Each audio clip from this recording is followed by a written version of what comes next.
Day moo leen di may seen revue de presse.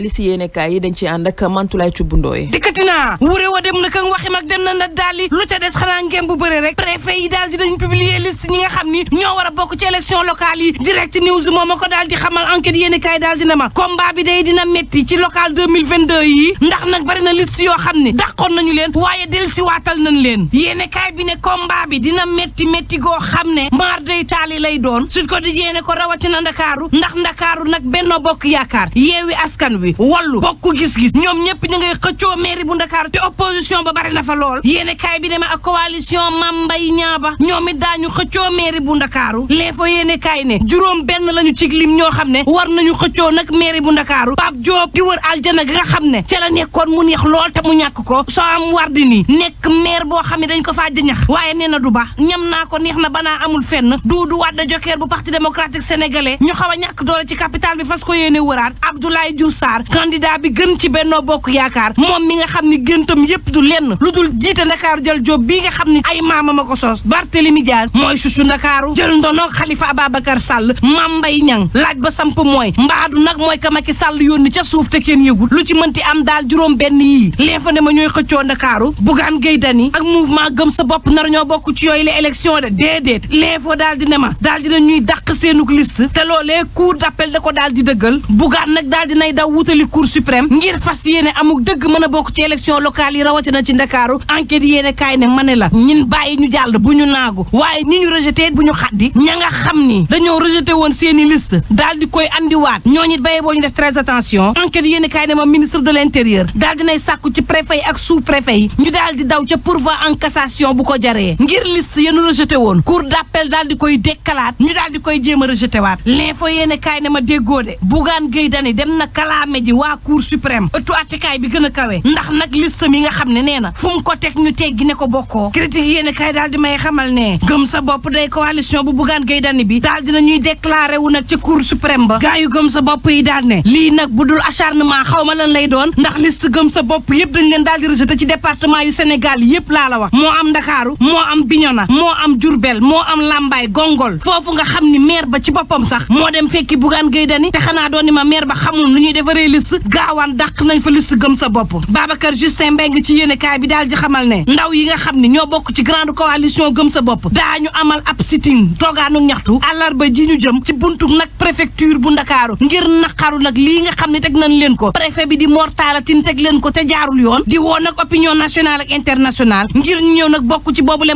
manifestation ngir na coalition gëm sa bopp ñu mën a fexe mu bokk ci élection locale yi ndax dëgg-dëgg fiir ak ragal moo tax bokkuñ ci xale yi gëm sa bopp yi ne waat nañu ko ne duñu bàyyi dara mu sedd daañu def seen kéemtalaay kàttan ngir gëm sa bopp mii lañ ko teree bokk ci élection yi mu daal di cay bokk par force critique yéene kaay moo ñu ko daal di xamle source a daal di may xamal ne am nay recours yoo xam ne yu Yewwi Askan la it bu wàllu Sénégal ak yu gox yu bees daal dinañ koy dàq te cour d'appel yee ko dàq Yewwi Askan wi nee ñu daañu xam dëgg-dëgg ci yenn localité lañ leen teree bokk ci élection locale yi waaye ba fii Xaaf ak Sonko war nañ xam ne duñu am candidat si Sinthiou Bambambe ca Bokke Jalube waaye tam ca Mbobbo Sinjiri wàllu Sénégal ñu forfait leen ca Wuro Sidi gox yu bees yi duñ bokk ci élection locale yi ci commune bu Odobéré Vox Populi ne te Parcelles Assainies de moom Benno Bokk Yaakaar xar na fa ñaar ndax parti socialiste dañuy demal seen ca gëgguy Mamadou Wane dañoo def suñu liste bopp ndax Moussa Simi fukki at ak ñeent duñu nangu mu def ko ci maire ba pare bëgg ci yokkaat muy ñaar fukk duñu ko nangu 24 heures yéene kaay de Macky Sall kay daal dinay wax ci liste parallèle yi ndax xamle na ni moom moo autorisé yenn liste parallèle ci yenn zone ngir bañ nag ñiy wote maanaam ñi leen di woteel ñoom gedd dem feneen sama kàddu yi président Macky Sall ne ñenn ñi dañ ko politique de waaye garaawul moo tax yéene kaay bi sampub laaj ne ñan ñoo doon wax ne Macky Sall laalewul ca kàddu yu bëri yi waaye tam ca def lu leen neex gu Mahmoud Saleh ak Mame Mbaye Niang en tout cas élection yi xumb nañ te ñëwagul le quotidien ne ca Kaolack de moom rapport bu IGAL daal dinay nag taqal juróom benn ci ay juge ay magistrat lañu bu cour d'appel daal dinañ leen di nag yóbbu ci kanamu conseil de discipline ba fan ñu yeree juge ñooñee dañoo waxoon cour suprême mu artu nag ci yorinu président Ousmane Ousmane Kane l'évidence yéeni kaay ne ma boulanger yi de daal dina ñuy gàntal seen gréew ci lakku mburu mi gannaaw ba ñu dajee ak Innocence Tab Ndiaye laas yéeni kaay ne ma téere bu Mbugar Ba laaj baa nga foofu de Waly Ba critique littéraire ci yéeni kaay bi ne Mbugar daf ñoo war a xamal dëgg-dëgg fan la féete moom ci wàllu ngóor jigéen Vox Populi ne bindkat ci day bu ñu yebul Sénégal it soriwun ko xoolal ma jaari sow mii rek lu mu fayee sénégalais yi gannaaw wër gu metti gin ko wër daanaka saaga daal la leen def ñu yend ak jàmm bu leen fàtte ni coronavirus mi ngi ci réew mi te day faat nañu gànnaayoo masque yi jëfandikoo gel yi te di respecter distance 1 mètre yi ba tey yendu leen ak jàmm.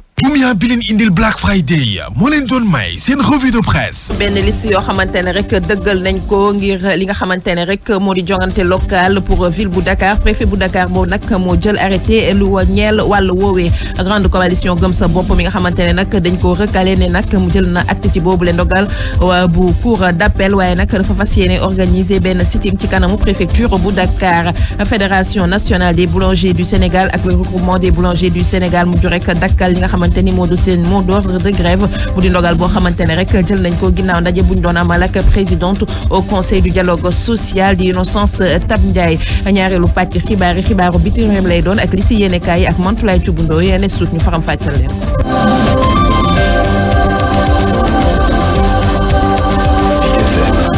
Safietou Bandiaye ci micro bi Cheikh Anta Gaye ci xarale gi ñu doore yile xibaar ak jongante local atum 2022 lu toll si juróom-benni candidat yoo xamante ne rek moom la ñu mujj retenir ngir jongante bu ville bu Dakar ginnaaw dépôt liste yi arrêté bi nag préfet bu Dakar moo ko signé moom mi nga xamante ne rek confirmé na itam wala sax boobu arrêté di confirmer invalidation liste grande coalition gëm sa bopp Alsane Baldé. juróom-benni candidat la ñuy fas yéene nekk jëm nag ci top départ bi nga xamante ni moom la ñuy jàpp jëm ci jongante yi ci mairie bu Ndakaaru di capitalu Sénégal préfet bu département bu Dakar nag daal di publier officiellement candidat yi nga xamante ni ñoom la ñu jàpp jëm ci yooyee jongante bu ci njëkk nag di candidature Pape Diop bu coalition Bokk Gis-Gis texte yi bu coalition Benno Bokk Yaakaar bi nga xamante ni kii di Abdoulaye Diouf Sarr maire Yoff moo ko daal di jiite naka noonu it grande coalition Wallu Sénégal bu Doudou Wade dana bokk ci la jongante maire sortante bi nag di Soham El Wardini ak parti bi di Union Citoyenne Bunt bi bu ci mujj nag di candidature Barthélémy Diaz bu coalition Yewwi Askan Bi tur yooyee ñu yàgg ko dégg nag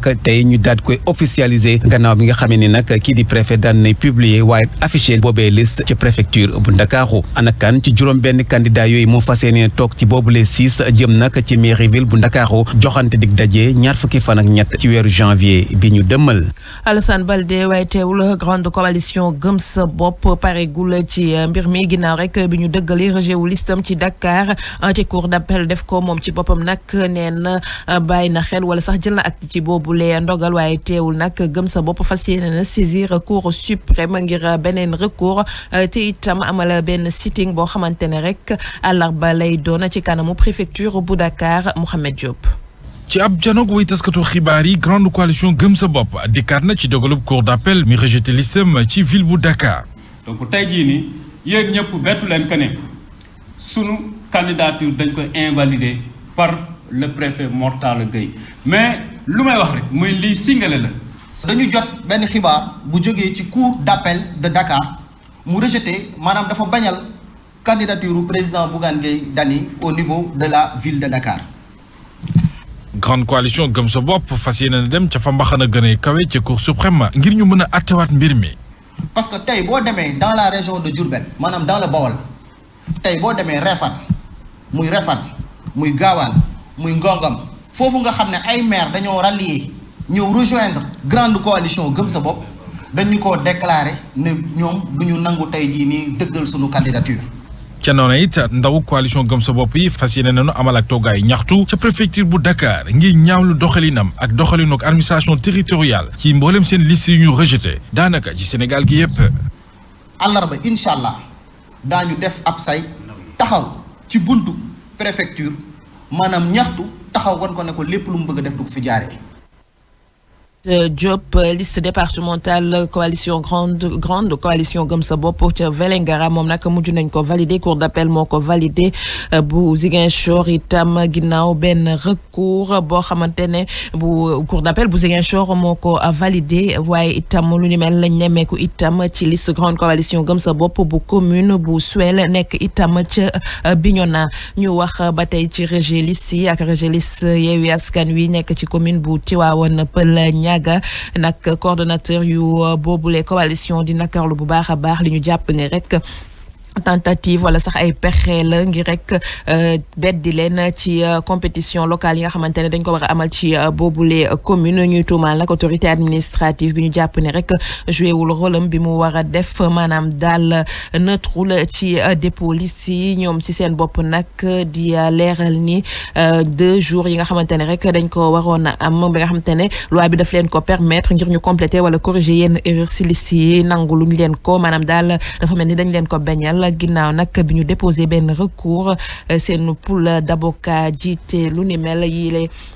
coordonnateur bu coalition Yewwi Askan Wi nee nañ nag pare nañu ngir engagé benn bataille politique waaye itam judiciaire ñu teewlu ci loolu docteur Amath Wade nekk tête de file bu coalition Yewwi Askan Wi foofulee ci commune bu Tivaouane Peulh Niaga. tey jii coalition Yewwi Askan Wi da di coalition boo xamante ni dafa tere nelaw le pouvoir ndax moom dong moo fi opposition ñi ci des ñëpp ñu mere dong la Benno Bokk Yaakaar ñoom ñoo fi tax Benno Bokk Yaakaar dem am candidat moom la nangu ak ñi mer génn Benno Bokk Yaakaar tey jii nag ñoom dañoo bëgg opposition du bokk ci élection ñun nag ñu ni loolu duñu ko nangu loolu réponse bi préfet bi def mooy réponse politique la administration bi dafa far dañoo war a def taxawal ci xeex boo xamante ni xeex ci loi ak xeex ci politique ñaar yëpp la ñu war a taxawal xeex ci loi bi def nañ ko tey dem nañu cour d'appel déposé nañu suñu recours jox nañ ñu suñu certificat de dépôt ñun ñëpp dinañ fa dem fekke audience boobu xamante ni moom la ñuy atte coalition Yewwi Askan Wi ak préfet bi nga xamante ni moo nekk Sangalkam waaye dinañ ko xeex aussi ci politique wan ni élection bi pour mu am jàmm il faut que coalition Yewwi Askan Wi bokk ci élection yi duñu nangu ñu génnee ñu ci ay njuuj njaaj ak ay laxas ñu ñëwaat ci recours yi nga xamante ne lu ci ëpp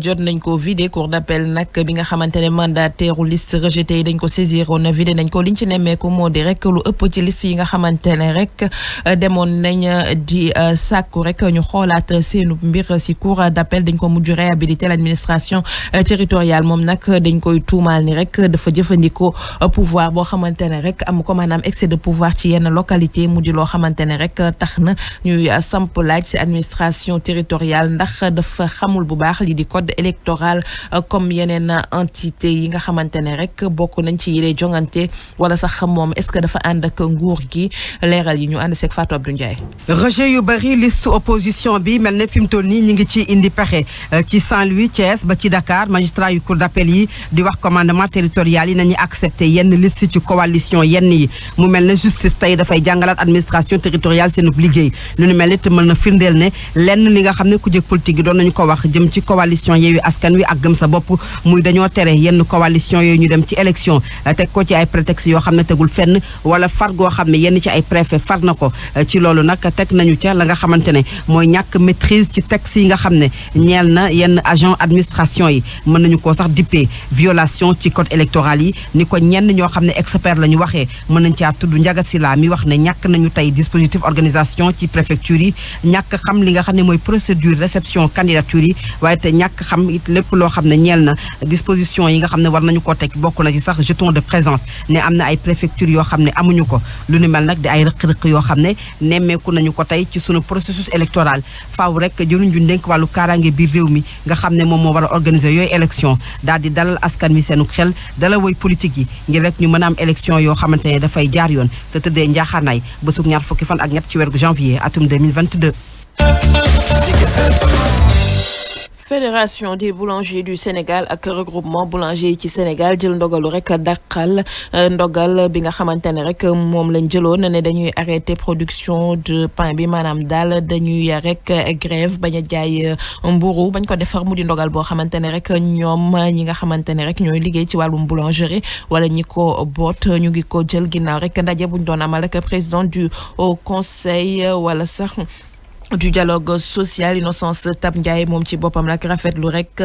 cër boobu la ñu ko may ba dakkal seenub grève te fas yéene rek jël def kéemtalaay kàttanam waxtaan ak pàcc yëpp ngir ñu mën a dalal boobule secteur. ñu wax ci leneen ñi nga xamante ni ñoo di impacté train express régional wéyal rek seenub nakar ñoom nag il est victime di fësal ni rek TER bi du dox tant que ñoom ñi nga xamante ni rek ñoo di impacté yi fayuñu leen seenub indemnisation. ñuy sàkku nag rek ñu jox leen enveloppe bu toll ci juróom fukki milliards ci suñuy koppar yoo xamante ne rek moom lañ leen war a jox ci wàllu woowee tax nag ba ñu yëkkati seen kàddu ci benn assemblée générale bu ñu doon amal ca marché Mame Diarra ca Pikine Icotaf.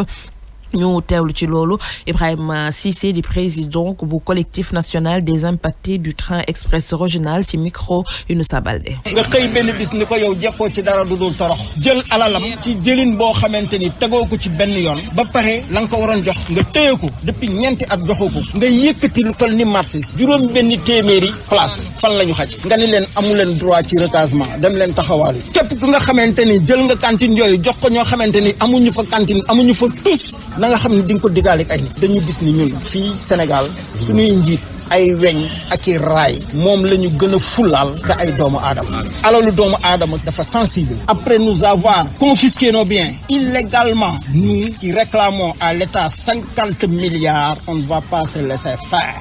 TER du fi daw ñun ñuy toog ci suñu naxar. xibaaru bitim réew. xibaaru biti réew dañ koy dooree ca Soudan ñetti semaine ginnaaw coup d'état militaire bi nga xamante ne rek def nañ ko fa société civile ak i comité de résistance yi woo rek soudanais yi ci ñu génn ci mbedd bi amal foofu lee doxu ñaxtu bu rëy bu ñu duppee du million loolu nag ngi ñu ngi koy amal ci climat boo xamante ne rek dafay fàttali bu baax a baax méthode yi nga xamante ne kii di régime Omar El Béchir mu ngi ko doon jëfandikoo ca France lañu jëm ginnaaw audience bi amoon ca àllarba bi weesu procès bu attentat 13 novembre bi nga xamante ne rek ñu ngi marqué jamono ji pause bu ndaw laata ñu koy dooraat ca talaata bi ñu jëm mu di suspension boo xamante ne rek dañ ko jël ngir rek mën a permettre ñi nga xamante ne ñoo di parents wu ñi ci loru maanaam daal victimes yi itam ñu mën a rek dund bu baax a baax boobule période xool nag nan la ñu koy dundee wala sax ñenn ñi defee seenub dëy mu di attaque boo xamante ne rek mu ngi visé woon Stade de France ak itam salle bu Bataclan ñu jeexal ak COP 26 bi nga xamante ne rek jeex na officiellement ci aljuma ji ca Glasgow mais nag dinañ ko wéyal benn pàcc week-end bi ngi rek mën a fexe ba amal benn document boo xamante ne ñëpp dañ ciy déggoo maanaam daal document de compromis ci aljuma ji nag représentant officiel u société civile bi ñoom ñëpp dañu dressé wala sax fësal seenu bilan bopp am na si ñoo xamante ne nag wala ñoom ci seen bopp nag ñoom ànduñu woon ci boobule compromis. Jumia bi leen indil Black Friday moo leen